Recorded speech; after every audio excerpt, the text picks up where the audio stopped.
క్రీస్తునాథుని యందు ప్రియ సహోదరి సహోదరులారా, పాస్కాయత్త కాల 2వ ఆదివార ధ్యానాంశానికి మీకు స్వాగతం. ప్రతి సంవత్సరము పాస్కాయత్త కాలంలోని 2వ ఆదివారం నాడు యేసు దివ్యరూప ధారణ ఘట్టాన్ని ధ్యానించమని తెలియన శ్రీసభ మనలను కోరుతుంది. దానికి సంబంధించి మనము సువార్త పఠనాన్ని కూడా ఆలకిస్తాం. ఈరోజు సువార్త పఠనము మత్తయి సువార్త 17వ అధ్యాయము 1 నుండి 9 వరకు ఉన్న వచనాల నుండి తీసుకోబడింది. ఈ వాక్య భాగంలో యేసు ప్రభు ఏ విధంగా దివ్య రూపాన్ని తన అనుంగు శిష్యులైన పేతురు, యాకోబు, యోహానుల ముందు ప్రదర్శించారో మనము ఆలకిస్తాం. అయితే ప్రియులకు సహోదరి సహోదరులారా, అందరికీ వచ్చేటువంటి ఒక సందేహం ఏమిటి అంటే, యేసు ప్రభు కేవలము 3 శిష్యుల ముందే తన మహిమ రూపాన్ని ఎందుకు ప్రదర్శించాల్సి వచ్చింది? అందరి ముందు ఆయన తన దివ్య రూపాన్ని ప్రదర్శిస్తే అందరికీ ఆయన ఎవరో తెలుస్తుంది కదా.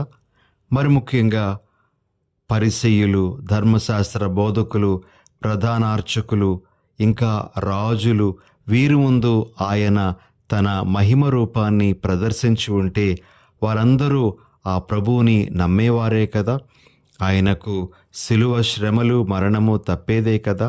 మరి ఎందుకు ఆయన కేవలము 3 ముందే తన మహిమను ప్రదర్శించారు అని మనము ధ్యానిస్తే మనకు కొన్ని సమాధానాలు వస్తాయి ప్రియ సహోదరి సహోదరులారా.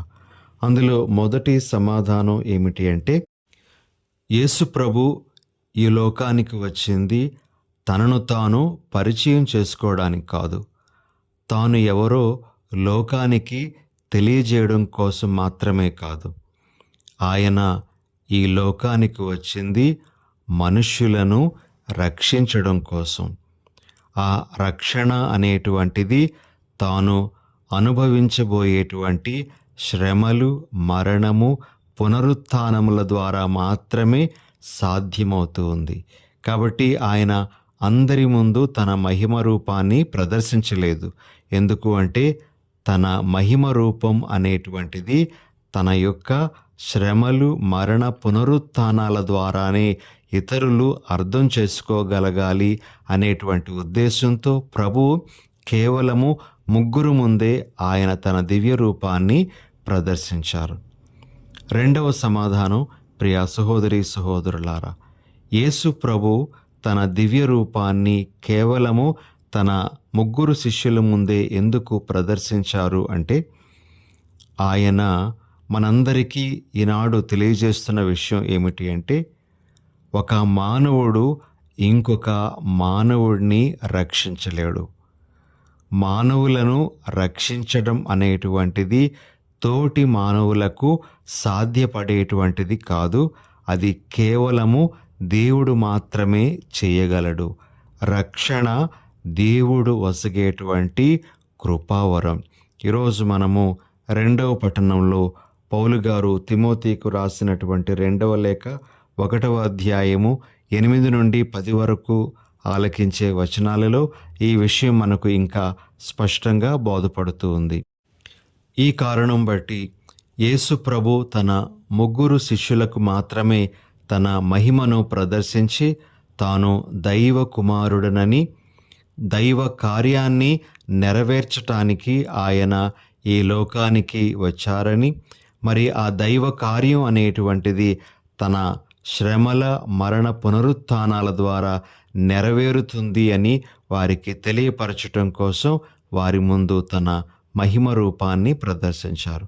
ఈ విధంగా ప్రియ సహోదరి సహోదరులారా, మనము ఈ పఠనాన్ని ధ్యానించినట్లయితే ఈ ప్రశ్న, ఆయన కేవలము 3 శిష్యుల ముందు మాత్రమే ఎందుకు తన దివ్య రూపాన్ని ప్రదర్శించారో అనేటువంటి దానికి మనకు సమాధానం లభిస్తుంది. అయితే ఈ రోజున మనము ఇంకొక విషయాన్ని కూడా ప్రత్యేకంగా ధ్యానించుకుందాం. యేసు దివ్య రూపధారణ మనకు నేర్పించేటువంటి కొన్ని సత్యాలు, అవి కూడా మనము ఒక్కొక్కటి తెలుసుకోవడానికి ప్రయత్నం చేద్దాం. మొట్టమొదటి సత్యము, యేసు దివ్య రూపధారణ మనకు నేర్పించేటువంటిది ఏమిటి అంటే, మనుష్యవతారం ఎత్తినటువంటి యేసు నిజంగా దైవ కుమారుడు అనే విషయాన్ని నిరూపించటానికి ఈ దివ్య రూపధారణ ఘట్టం అనేటువంటిది మరి జరిగింది ప్రియులకు సహోదరి సహోదరులారా. కాబట్టి ఇది మొదటి సత్యము, మనము విశ్వసించాల్సినటువంటిది. ఇక రెండవ సత్యం ఏమిటి అంటే, యేసు ప్రభు ధర్మశాస్త్రము యొక్క, ప్రవక్తల ప్రవచనాల యొక్క పరిపూర్తిగా ఈ లోకానికి వచ్చారు అనేటువంటి సత్యము కూడా మనము ఈ దివ్య రూపధారణ ఘట్టం నుండి నేర్చుకోగలం. యేసు ప్రభు దివ్య రూపాన్ని ధరించినప్పుడు ధర్మశాస్త్రానికి ప్రతీకగా ఉన్నటువంటి మోషే, అదేవిధంగా ప్రవక్తల ప్రవచనాలకు ప్రతీకగా ఉన్నటువంటి ఏలియా ప్రవక్త ఆయనతో మాట్లాడడం అనేటువంటిది సువార్త పఠనంలో మనం వింటాం. మరి ఈ ఇద్దరు వ్యక్తులు యేసు ప్రభువుతో సంభాషించడం అనేటువంటిది ప్రభువు వారిద్దరిని, అనగా మోషే ధర్మశాస్త్రాన్ని, ప్రవక్తల ప్రబోధాన్ని పరిపూర్తి చేయడానికే వచ్చిన వారు అనే ఒక సత్యము మనకు బోధపడుతూ ఉంది. ఇక మూడవ సత్యం దివ్య రూపధారణ మనకు నేర్పించేటువంటిది ఏమిటి అంటే, యేసు తన తండ్రి చిత్తాన్ని పాటించటంలో మనందరికీ ఆదర్శనీయుడు అనేటువంటి ఆ సత్యము కూడా మనకి దివ్య రూపధారణ ద్వారా అర్థమవుతూ ఉంది. ప్రియ సహోదరి సహోదరులారా, యేసు దివ్య రూపాన్ని ధరించినప్పుడు తండ్రి పలికినటువంటి మాటలను ఈనాటి సువార్త పఠనంలో మనము ఈ విధంగా వింటాం. ఈయన నా ప్రియమైన కుమారుడు, ఈయనను గూర్చి నేను ఆనందభరితుడనైతిని, ఈయనను ఆలకింపుడు. ప్రియ సహోదరి సహోదరులారా, తండ్రి యేసు ప్రభువు గురించి ఎంతగానో సంతోషిస్తున్నట్లుగా మనము వాక్యంలో వింటూ ఉన్నాం. తండ్రి చిత్తాన్ని పరిపూర్తిగా నెరవేర్చటానికి అతడు సిద్ధపడ్డారు కాబట్టి తండ్రికి సంతోషాన్ని కలిగించగలిగారు అని మనం గ్రహించాలి. కాబట్టి దివ్య రూపధారణ మనకు నేర్పించేటువంటి మూడవ సత్యం ఏమిటి అంటే, తండ్రి చిత్తాన్ని నెరవేర్చడంలో యేసు ప్రభు మనందరికీ ఆదర్శనీయుడు అనేటువంటి విషయం. ఇక నాలుగవ సత్యం దివ్య రూపధారణ మనకు నేర్పించేటువంటిది ఏమిటి అంటే, యేసుని దివ్య రూపం మన పునరుత్థాన దేహానికి ప్రతీకగా ఉంది. యేసు ప్రభు ఏ విధంగా దివ్య రూపంలోనికి మరి ప్రవేశించారో, అదేవిధంగా మనము కూడా మన పునరుత్థానమందు అదే దేహములోనికి అడుగు పెడతాము, అదే మహిమ దేహాన్ని సంతరించుకుంటాము అనేటువంటి విషయాన్ని మనకు ఎరుకుపరచడం కోసం ఆయన దివ్య రూపాన్ని ధరించారు అనే సత్యాన్ని మనము గ్రహించాలి. ఇక ఆఖరుగా ప్రియమైన సహోదరి సహోదరులారా, మన జీవిత పరమార్థం దేవుని సంతోషపరచడంలోనే ఉంది అనే సత్యాన్ని కూడా యేసు దివ్య రూపధారణ ఘట్టం అనేటువంటిది మనకు నేర్పిస్తుంది.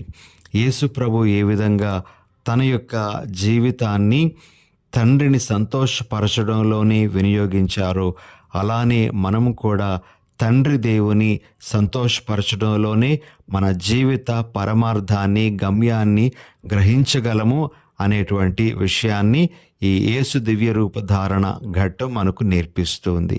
ఈ విధంగా ఈ 5 సత్యాలు మనకు దివ్య రూపధారణ ఘట్టం ద్వారా ప్రభు మనకు తెలియజేస్తూ ఉన్నారు. ఇక ఈరోజు మనం ఆలకించినటువంటి మొదటి పఠనము ఆదికాండము 12వ అధ్యాయము 1వ వచనం నుండి 4వ వచనం వరకు గ్రహింపబడింది. అందులో మనము దేవుడు ఏ విధంగా అబ్రామును పిలుచుకున్నారో మనము ఆలకిస్తాం. దేవుడు అబ్రామును పిలిచిన వెంటనే ఆయన చెప్పినట్లుగా అబ్రాము ఎక్కడికైతే దేవుడు మార్గాన్ని చూపిస్తూ ఉన్నాడో అక్కడికి మరి ప్రయాణం అవ్వడం, వెళ్ళడం అనేటువంటిది జరిగింది. ప్రియ సహోదరి సహోదరులారా, ఈ ఘట్టాన్ని మనం ధ్యానిస్తూ ఉండగా అబ్రహాము మనకు నేర్పించేటువంటి కొన్ని విషయాలను మనం నేర్చుకోవడానికి ప్రయత్నం చేద్దాం. మొదటిగా ప్రియ సహోదరి సహోదరులారా, అబ్రాము యొక్క పిలుపు అబ్రాము యొక్క నమ్మకాన్ని మనకు తెలియజేస్తుంది. తనను పిలిచినటువంటి ఆ దేవుని ఎంతగా నమ్మాడో, అదేవిధంగా దేవుడు తనకిచ్చినటువంటి వాగ్దానాలను ఎంతగా నమ్మాడో మనకు ఈ అబ్రాము పిలుపు తెలియజేస్తుంది. వాస్తవానికి దేవుడు అబ్రాముకు చేసినటువంటి వాగ్దానాలు కొన్నిసార్లు అసంభవము అని అనిపించినప్పటికీ కూడా ఆ వాగ్దానాల మీద నమ్మకంతో అతడు దేవుడు చూపించేటువంటి ప్రాంతానికి వెళ్ళడానికి సిద్ధపడ్డాడు. ప్రియులకు సహోదరి సహోదరులారా, ఈరోజు అబ్రాము మనకు నేర్పించేటువంటి మొదటి విషయం ఏమిటి అంటే, మనము కూడా అబ్రహాము వలె దేవుని యందు నమ్మకాన్ని కలిగి జీవించాలి. మన కళ్ళ ముందు మనకు సాక్ష్యాలు లేకపోయినప్పటికీ కూడా ఆ ప్రభువు యొక్క వాగ్దానాల మీద నమ్మకంతో మనము జీవించాలి అనేటువంటిది ఈరోజు ప్రభు మనందరికీ తెలియజేస్తున్నటువంటి విషయం. ఇక రెండవది, అబ్రాము పిలుపు నుండి మనం నేర్చుకునేటువంటిది ఏమిటి అంటే, అబ్రాము దేవునికి ఎంత గొప్పదైనటువంటి విధేయతను చూపించాడో మనము ఆలకించగలం. అబ్రాము దేవుని ఏమాత్రము ప్రశ్నించలేదు, తన సందేహాలను వెలిబుచ్చలేదు. నువ్వు అక్కడికి వెళ్ళాలి అంటే వెంటనే సిద్ధపడిపోయాడు. ఆ విధంగా తన యొక్క విధేయతను దేవునికి చూపించడం జరిగింది. ప్రియ సహోదరి సహోదరులారా, వాస్తవానికి అబ్రహాము ఎన్నో సంవత్సరాలుగా ఆ దేవునిలో ఉన్నటువంటి వాడు కాడు. అప్పటికప్పుడే ఆ దేవుని యొక్క పిలుపు అనేటువంటిది అబ్రహాముకు వచ్చింది. అబ్రహాము కూడా తన పితరులు కొలుస్తున్నటువంటి ఆ దేవతలనే కొలుస్తూ వచ్చేవాడు. అయితే ఒక్కసారి దేవుడు తనను పిలుచుకున్న తర్వాత ఇక తన పితరులు కొలిచినటువంటి దైవాలను, అదేవిధంగా తన పితరులు నివాసం ఉండినటువంటి స్థలాన్ని మొత్తాన్ని ఆయన విడిచిపెట్టి దేవునికి విధేయత చూపించడం అనేటువంటిది మనం గ్రహిస్తాం. కాబట్టి అబ్రాము పిలుపు నుండి మనం గ్రహించాల్సినటువంటి రెండవ విషయం ఏమిటి అంటే, అతడు దేవునికి విధేయించినటువంటి విధానము, తీరు. ప్రియ సహోదరి సహోదరులారా, ఇక మూడో విషయం, అబ్రాము యొక్క పిలుపు నుండి మనం గ్రహించాల్సినటువంటిది ఏమిటి అంటే, అబ్రాము దేవునికి ఎంత ముఖ్యమైన స్థానాన్ని ఇచ్చాడో మనం చూడగలం.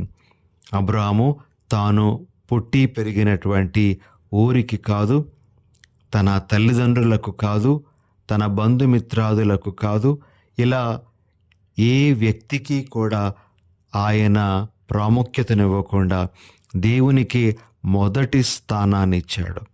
అందుకే దేవుడు అబ్రామును బహుగా దీవించాడు. అందరికీ ఒక దీవెనగా అబ్రామును నిలబెట్టడం జరిగింది.